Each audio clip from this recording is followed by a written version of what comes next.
come to an astounding conclusion, and that is that all girls are crazy, okay? Even the ones that say they're not crazy, we know you're a little bit crazy, okay? So you kind of just have to find one girl that you kind of like they're crazy and just like pick them, you know? Because you're not going to find one that's not, okay? Deep down, we're all a bit too lally. Okay, goodbye.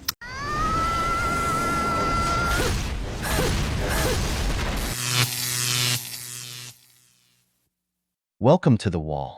In today's video, we'll be looking at different women over 30 who don't talk about what they want in a man. We'll also hear from a 50-year-old single woman who shares her dating advice on how to be a high-value woman. We want to invite you to smash that like button and help us reach 100,000 subscribers before the end of the year, so we can earn our first plaque. That's the only support we ask from you, man. Contribute your grain of sand to the movement. Share your experience in the comments for any man who might need it. And without further introduction, let's get started. Okay, so I'm going to tell you something really powerful right now, so listen very closely. Good, healthy, masculine men want to provide and take care of their woman. It is biological.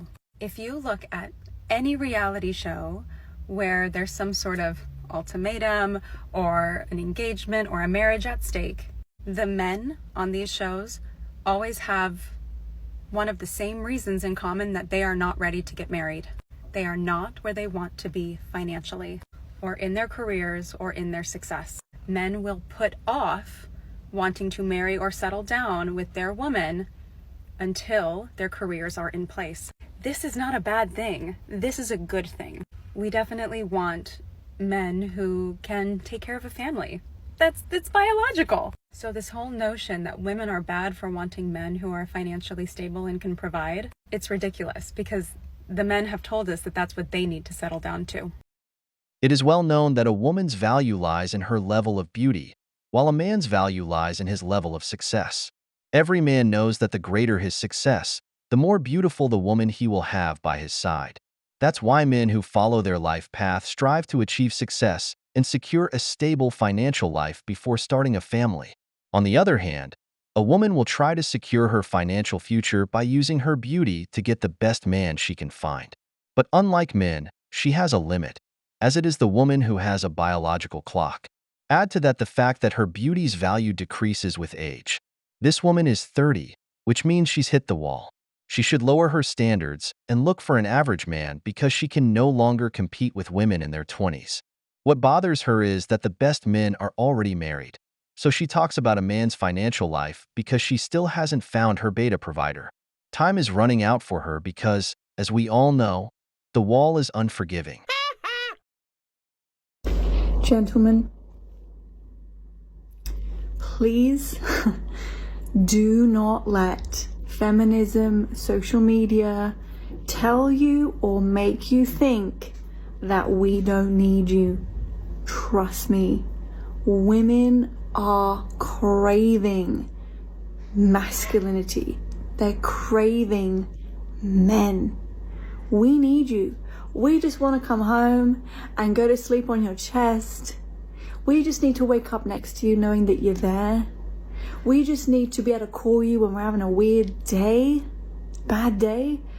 You're the only one we want to call. I'm going to call my man about that. Let me see what my man says. Let me ask my man. We need you. Do not let feminism make you believe that you are not wanted. It is far from the truth, as women are all lying to themselves. Trust me. We need you. So you can't give up. You've got to go after your goals and your purpose because we need you to feel good about yourself. And you need to let us in. You need to be vulnerable enough to let us into that little heart there, that thing there. We need to get in there. We want to just get in, okay? We want to all get in there. So you need to let us. But do not be fooled, men. We need you. Rather than telling men what they already know, the message should be directed to women who are being misled by so-called empowered women who claim they don't need any man. It's not that men are being brainwashed by feminism. It's that we're adapting to today's women. This adaptation starts by taking away privileges. No more opening doors, no more helping women in emergencies, no more paying for dates. Everything is 50-50th now. We no longer give money to solve anyone's problems because you said those privileges were a sign of machismo, so we learn to play by your rules.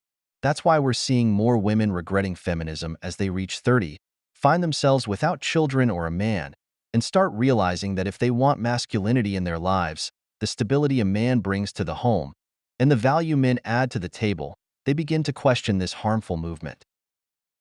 I feel like this. I feel like at our big age, I shouldn't have to tell you what you did wrong to me and how you being weird to me. You know you was being weird. You know you was being shady. You know what you was doing.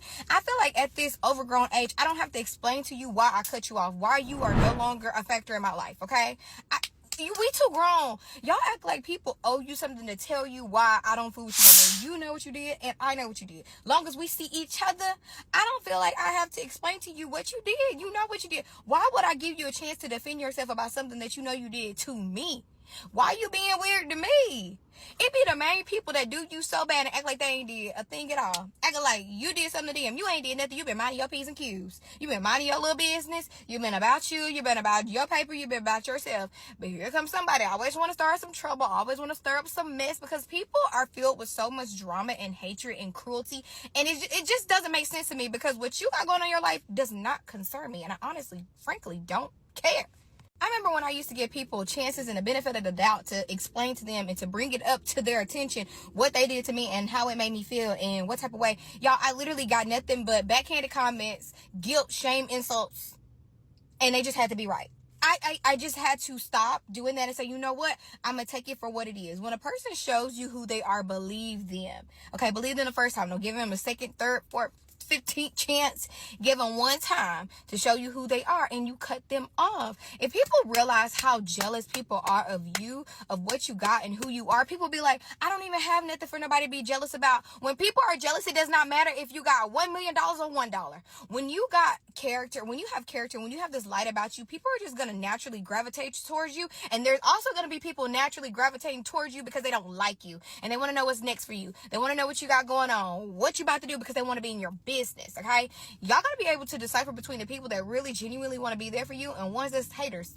I guess because I'm a person that don't care about what you got going on, what you doing. I don't care nothing about no celebrities' lives. I don't care about no regular person's life. I just don't care. Like, I can't care enough about what you got going on to be in your business, to want to know about you, to want to ask. Honestly, I don't care. Because nothing that you got that I want. Nothing. And if you got something, I can get it too. But it's not that I want it because you got it.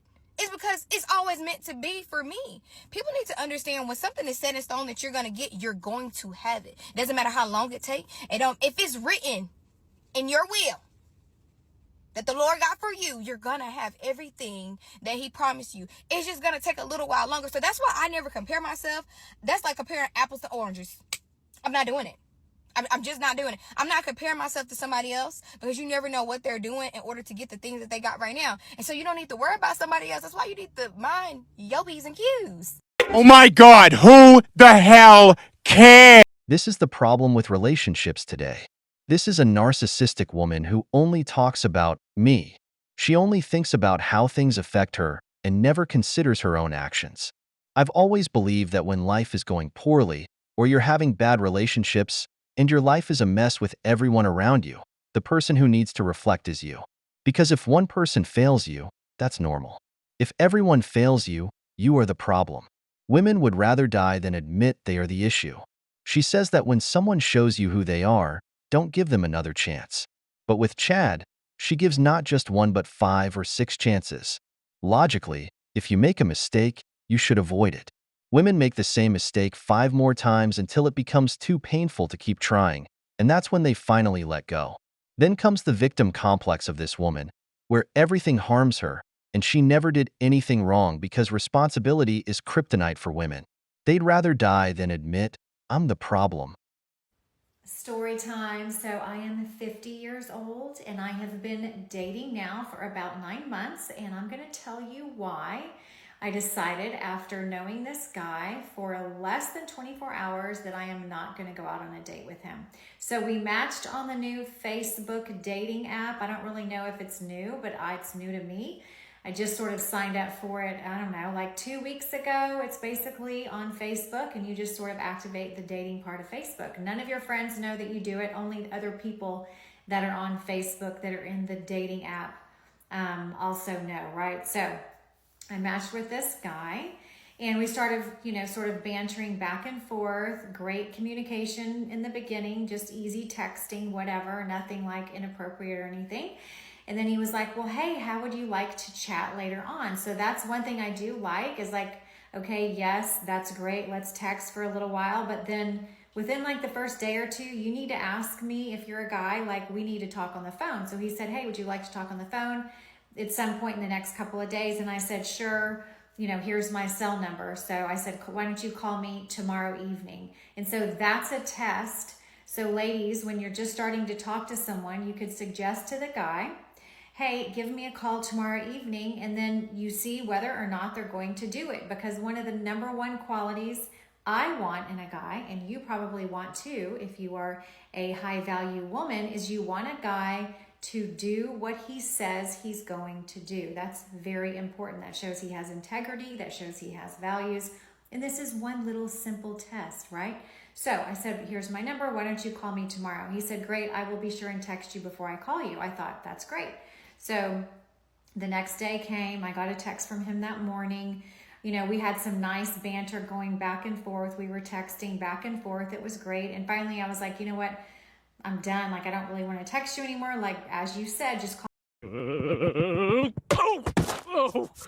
A 50-year-old woman who believes she's high value. Do you know why she says it's over? Because he didn't rush the encounter. When women are past 30 and hit the wall, the last thing they want is to waste time. Now, a 50-year-old woman, with even less time to spare, of course, wants the man to hurry up with the date. Brothers, the wall doesn't forgive. When you talk to a woman of this age, she'll quickly try to make things happen. That's why she says she wants a guy who does what he says he'll do. This man, apparently, has been saying for days that he's going to invite her out or that he wants to do things with her, but never follows through. The last thing a woman likes is to have her time wasted. I don't really want to text you anymore. Like, as you said, just call me back later tonight. So I said, I think I said something like, okay, sounds good. Looking forward to our call tonight. Have a great rest of your day. Like, that was my nice way of saying, like, I don't want to text anymore. Just go ahead and call me later on today, like you said you would. And he said, sounds perfect. Have a great day as well. Like a little kissy emoji. Okay, perfect. Good. So the night came, which was last night. And I go to bed early. I go to bed at like 9 o'clock, okay? Because I need my beauty sleep. So 9 o'clock rolls around. He had not called. So I was like, you know what? Okay, fine. That's it, right? So I go to sleep. I wake up this morning. I see if he called. Maybe he called later. Maybe he called at 9:30 or 10. He did not call. Instead, he sent me a text this morning around 8 a.m. that said, good morning, gorgeous. I'm so sorry that I wasn't able to call you last night, but I don't know. I had something going on and it lasted longer than I thought. And when I got home, I was really tired. And that's all he said. He said, can I call you later on today? And guess what my answer is? My answer is absolutely not. In fact, I didn't even answer him because I'm not going to waste my energy even responding to this guy. I blocked him because guess what? That was his very first test. He should be on his best behavior right now. So if he can't even follow through the very first day I meet him on giving me a simple phone call, he's not my guy. Because guess what? I want a guy who does what he says he's going to do. So that's the lesson I learned, right? I don't need to waste any energy. I don't need to waste any time. I have a set intention on what I want.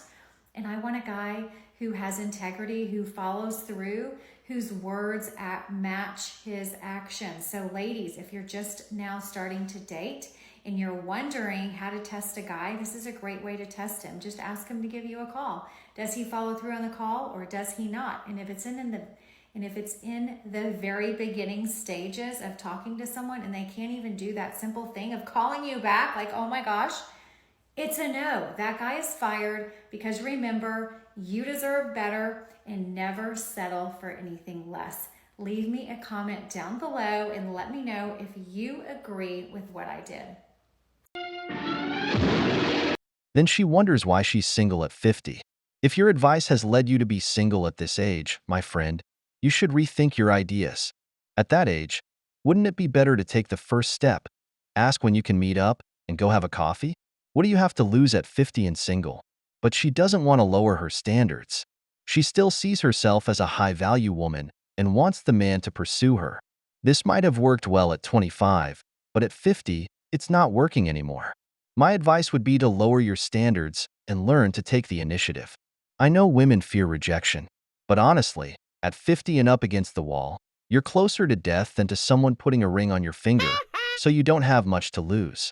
This is a perfect example of how the wall doesn't forgive. We've reached the end of the video, but before we go, the questions are for you. What do you think of modern women after they hit the wall? Have you ever dated a woman over 30? What was your experience like? If you enjoyed the video, make sure to give it a thumbs up, subscribe to the channel, and hit the notification bell. Your support means the world to us and motivates us to create more content. Stay tuned for the next exciting video from the wall.